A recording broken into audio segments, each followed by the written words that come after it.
everyone, and welcome to another episode of The Bible Was Written Backwards. I'm Dr. Matt Munger, and this is part 2 in a 3-part series on biblical law.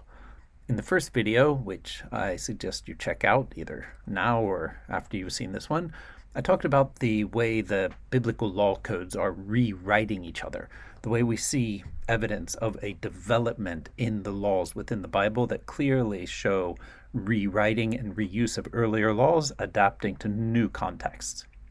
Now, in this video, what I want to talk about is some of the even older law material from the ancient Near East that is incorporated into the laws that we actually find in the Bible. The main focus of this video will be on the Code of Hammurabi, which is a law code that was found and discovered already back in 1901. But before getting into that, I want to give you an example of why this is such an obvious topic for research into how the Bible was written backwards. What I want to look at now is probably the most famous example of the way ancient Near Eastern laws made their way into the Bible, and that is the laws governing the Goring oxen. Yes, ox that gore people. Rules governing what should be done in cases where oxen run astray and gore people can be found in a number of ancient Near Eastern law codes, including the laws of Eshnunna from around 1770 BC and the Code of Hammurabi, and then also in the Covenant Code found in the Hebrew Bible. But for now, I've put the relevant laws into parallel columns here to make it easier to compare them. So let's look at the parallels between Exodus 21, Hammurabi, laws 250 to 252, and the laws of Eshnunna, laws 53 to 55. In this example, we find a number of details that show just how closely these law codes relate to one another. If we look at the right column first, Exodus 21:28 begins with the case of an ox goring a man or a woman, and the owner not being liable. This parallels the Code of Hammurabi, law 250, which specifies the same case and the same outcome. An owner is not liable for a random goring. Exodus 21:29 then outlines what happens if an ox is a known gorer and the owner has been warned, which parallels the Code of Hammurabi, law 251, and the laws of Eshnunna, law 54. Note that a wilu or a wilum is the Akkadian term for a free upper-class person, in opposition to commoners and slaves. In Exodus, the punishment on the surface is death. But in the very next verse, the text explains that one can ransom the life of the owner to redeem the life of the victim. In other words, there is a monetary fine that anyone with means will be able to pay. This is parallel with the text of the other law codes, where the laws of Eshnunna requires a payment of 40 shekels of silver and the Code of Hammurabi 30. Then we have the case of the ox goring a slave. This is still an ox who habitually gores, and the owner is aware of it. Here we see that the text is almost identical, except for the payment growing from 15 in the laws of Eshnunna to 20 in the Code of Hammurabi and 30 in Exodus. Also note that the Covenant Code has a further stipulation that the ox has to be stoned. Finally, we see that the laws of Eshnunna begin with the case of an ox that kills another ox, a case that's lacking in the Code of Hammurabi, but is also found in Exodus 21:35. The texts come in a different order here, but are virtually identical, requiring the sale of the surviving ox and the two owners splitting the proceeds of the sale. All in all, we see very similar laws in these 3 law codes. There is a development both in the price and in the punishment, but the same case being solved in the same way with the same stipulations is very interesting. There are a number of reasons to suspect that there are more than random coincidences that connect these law codes. But before I get into that, I think I should give you a brief overview of the law codes of the ancient Near East to help contextualize the discussion. The tradition of collecting laws into law codes goes at least back to the 3rd millennium BCE. The oldest extant law code we have is the laws of Ur-Nammu, a collection of laws written in Sumerian that dates to about 2100 BCE. The laws are found on 2 fragments of clay that were found in the archaeological digs at Nippur in present-day Iraq. Since then, several other fragments have been found at other sites, and our picture of the law code has been greatly enhanced. Other important law codes include the laws of Lipit Ishtar, the laws of Eshnunna, various law codes in Assyrian and Hittite, and of course the laws of Hammurabi. There are a number of common features that are shared between the law codes that are worth looking at. First of all, the law codes are framed by a prologue that spells out the legitimacy of the lawgiver and the laws, and an epilogue that outlines blessings and or curses that will befall those who keep the laws or break them. Below is a rather lengthy section of the prologue to the Code of Hammurabi, which illustrates a typical style of prologue. At that time, I, Hammurabi, mighty warrior, lord of the city of Ur, king of the lands of Sumer and Akkad, by the might of the god Nana, my lord, by true command of the god Utu, I established justice in the land. I established freedom for the Akkadians and foreigners in the lands of Sumer and Akkad, for those conducting foreign maritime trade free from the sea captains, for the herdsmen free from those who appropriate oxen, sheep, and donkeys. At that time, by the might of Nana, my lord, I liberated Akshak, Marad, Girko, Kazulu, and their settlements, and Utsarum, whatever territories were under the subjugation of Anshan. I settled my generals, my mothers, my brothers, and their families. I did not accept their instructions. I did not impose orders. I eliminated enmity, violence, and cries for justice. I established justice in the land. What I'm interested in is this literary feature in general, as is something that is found throughout the law codes of the ancient Near East. The idea that law codes gain their legitimacy through the story of the great deeds of the miraculously semi-divine leader is important for understanding what the laws are imagined as. They are not simply presented as regulations to keep order, but are formulated as being announced by the divinely appointed ruler to establish justice. The epilogues of the law codes also illustrate this, as the gods are called on to bless those who keep the law and punish those who disobey, or even deface the laws themselves. Here is a portion of the epilogue of the laws of Lipit Ishtar. When I established justice in the lands of Sumer and Akkad, I erected this stela. He who will not do anything evil to it, who will not damage my work, who will not efface my inscription, and write his own name on it, may he be granted life and breath of long days. May he raise his neck to heaven in the Ikur temple. May the god Enlil's brilliant countenance be turned upon him from above. But he who does anything evil to it, who damages my work, who enters the treasure room, who alters its pedestal, who effaces this inscription, and writes his own name in place of mine, or, because of this curse, induces an outsider to remove it, that man, whether he is a king, an Enu lord, or an NC ruler, may he be completely obliterated. A second important feature of the laws is the grammatical style in which they are formulated. The vast majority of laws are formulated not as commands or prohibitions, what we call apodictic laws, but as cases or casuistic laws that explain the punishments that will be given in a given situation. The difference between apodictic and casuistic laws can be illustrated by looking at the sixth commandment from Exodus compared to the laws of Hammurabi, Law 1.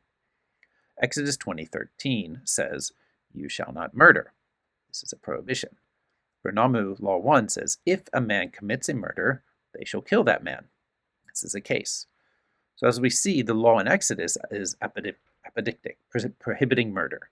Hammurabi 1 is casuistic, explaining the case, and then regulating it by applying a punishment, in this case, the death penalty. This is the style that we find most prominently throughout ancient Near Eastern law codes. As we shall see shortly, this is one of the telltale signs for a section inherited from other sources within biblical law. It is important to note that these law codes don't contain a complete set of rules that govern society. They are filled with examples of situations that might arise, but they are by no means meant to regulate everything. So basically, since the discovery and translation of the Code of Hammurabi, there have been questions as to the purpose of the text.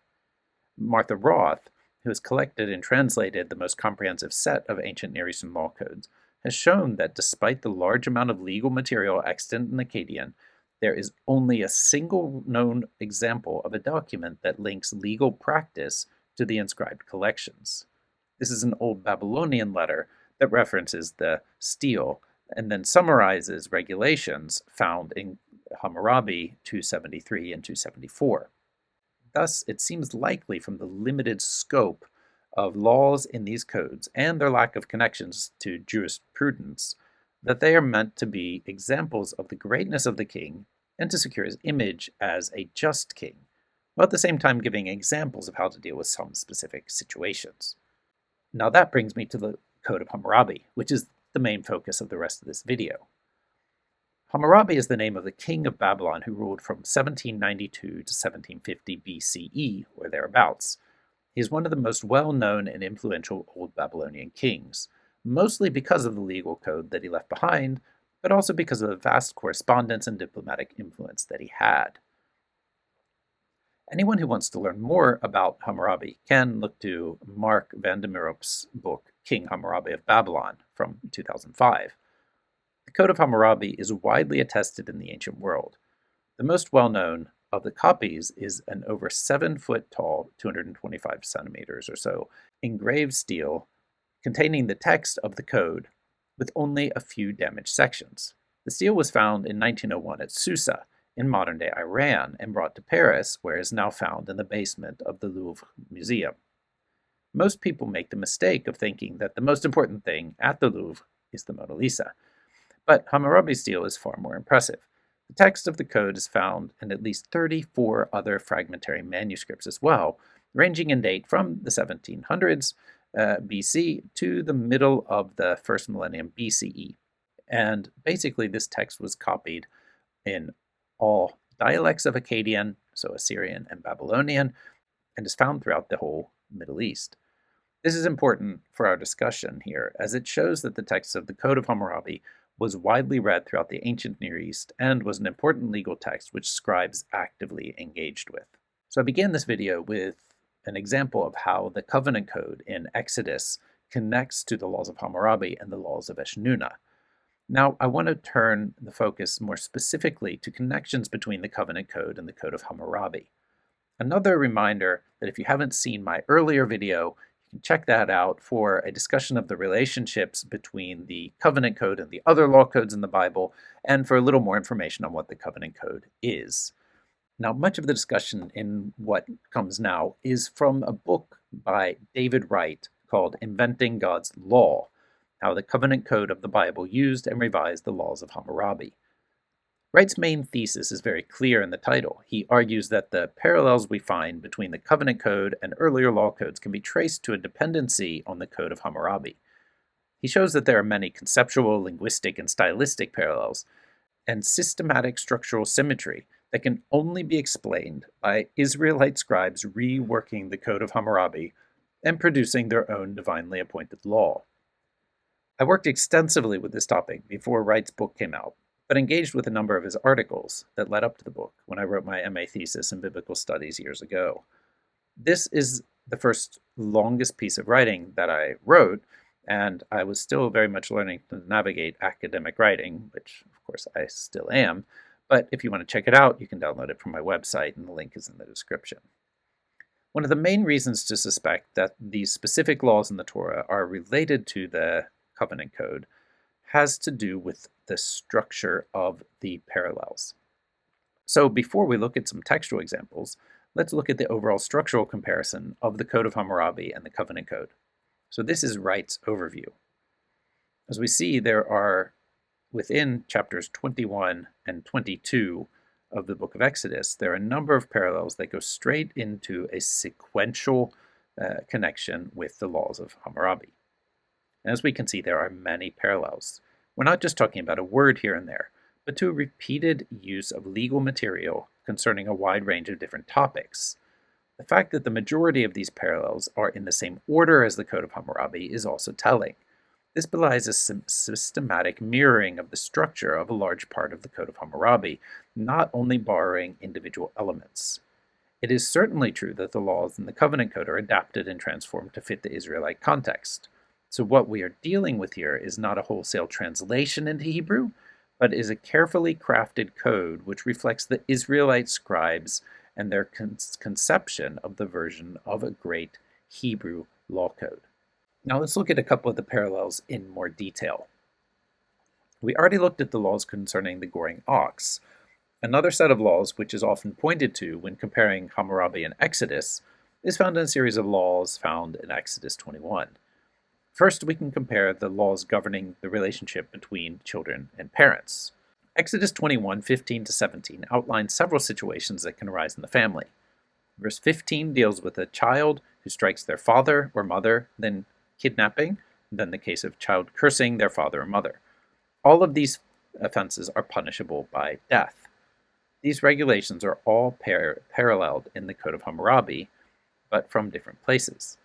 The core of this section seems to come from paragraph 192 to 195, as Exodus places this section within the broader regulations concerning the damage to slaves and property. We see that the case of the child striking their parents is found in Hammurabi Law 195, where the punishment is less severe, only requiring cutting off the child's hand. The law concerning kidnapping is found in Law 14 in the Hammurabi, where the punishment is also death. The law concerning the cursing of parents from Exodus 21:17 is closely related to Law 192 in Hammurabi, where the curse is rejecting the parents outright. Again, here the punishment is less severe, I think, with the child only being punished by their tongue being cut out. Now, the text of Exodus continues to follow the theme of the laws of Hammurabi over the next several verses.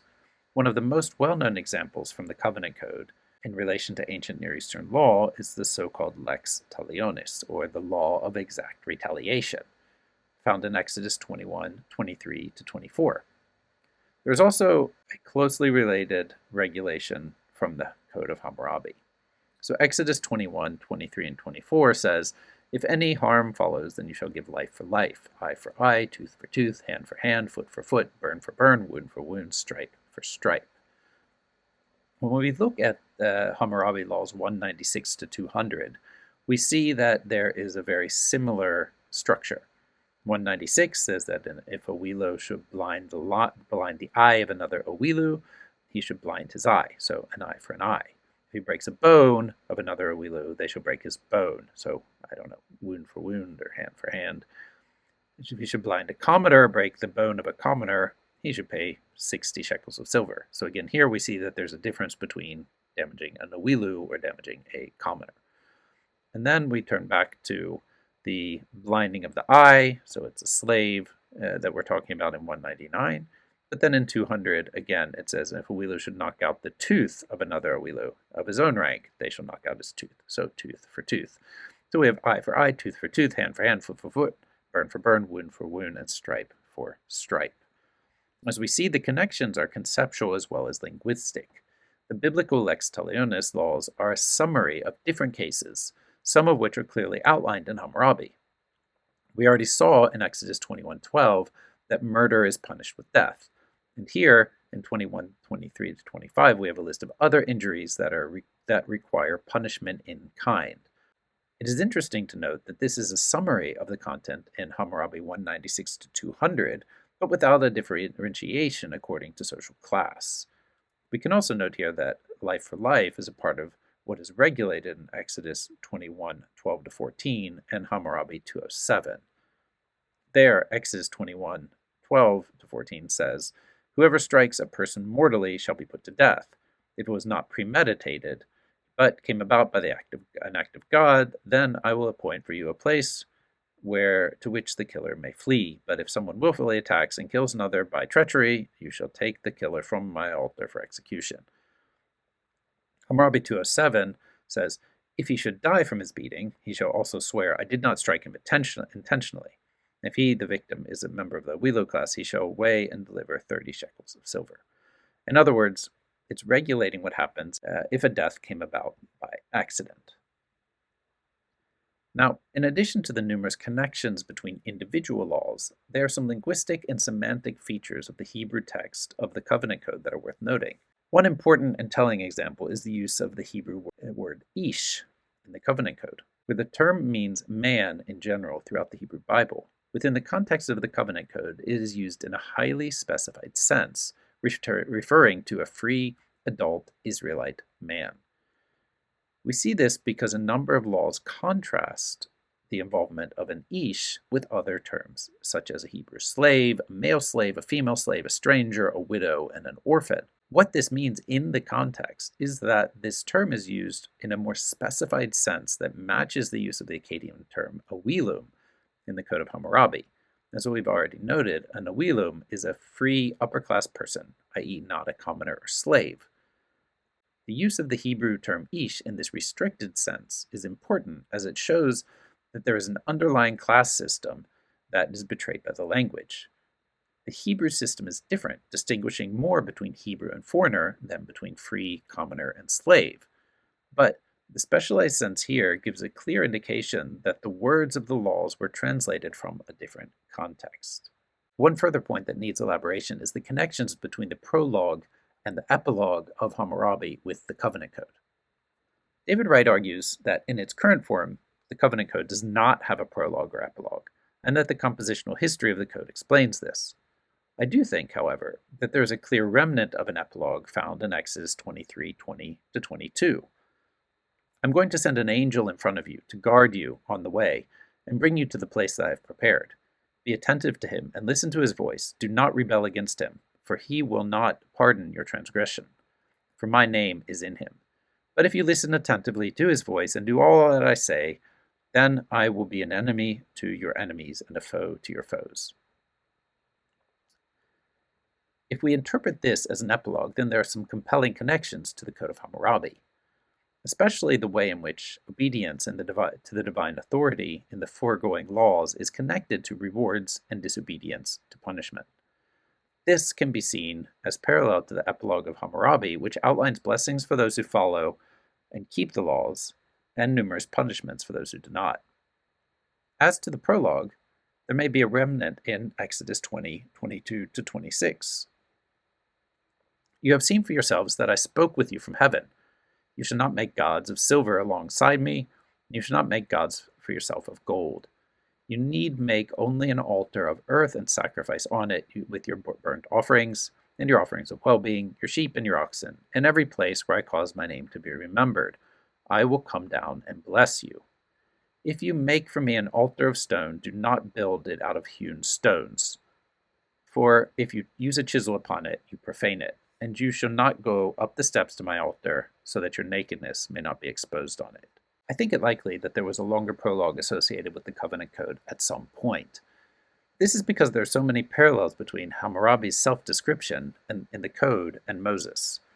They are both miraculously born, divinely appointed rulers, pious princes sent to prevent the strong from opposing the weak, shepherds, and providers of food, drink, and offerings.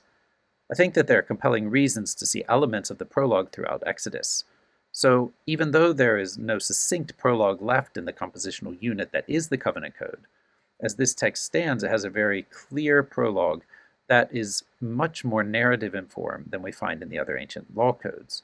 And it probably has superseded anything like a prologue that was initially there, while at the same time incorporating many of the elements we see from the earlier traditions.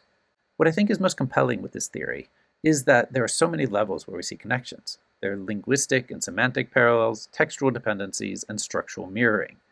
Probably the most important, though, is the fact that the laws of Hammurabi are found in so many copies throughout the ancient Near East that it's not only plausible, but actually quite possible that Israelite scribes would have encountered this text at some point. Wright believes that this happened during the Neo-Assyrian period, sometime between 740 and 640 BCE. This is based on a number of factors, but most importantly, connections between Israel, Judah, and Assyria during this period, and the existence of many copies of the Code of Hammurabi from the time. I don't know if we'll ever know exactly how this process went down, but I do think it is convincing that Israelite scribes knew the text of Hammurabi, or at least a very, very similar law code with the same structure, and that they used that in the construction of the Covenant Code, which became the major source for further revisions and adaptations of the law in Israelite context. So when we see all this evidence, we have another clear example of the Bible being written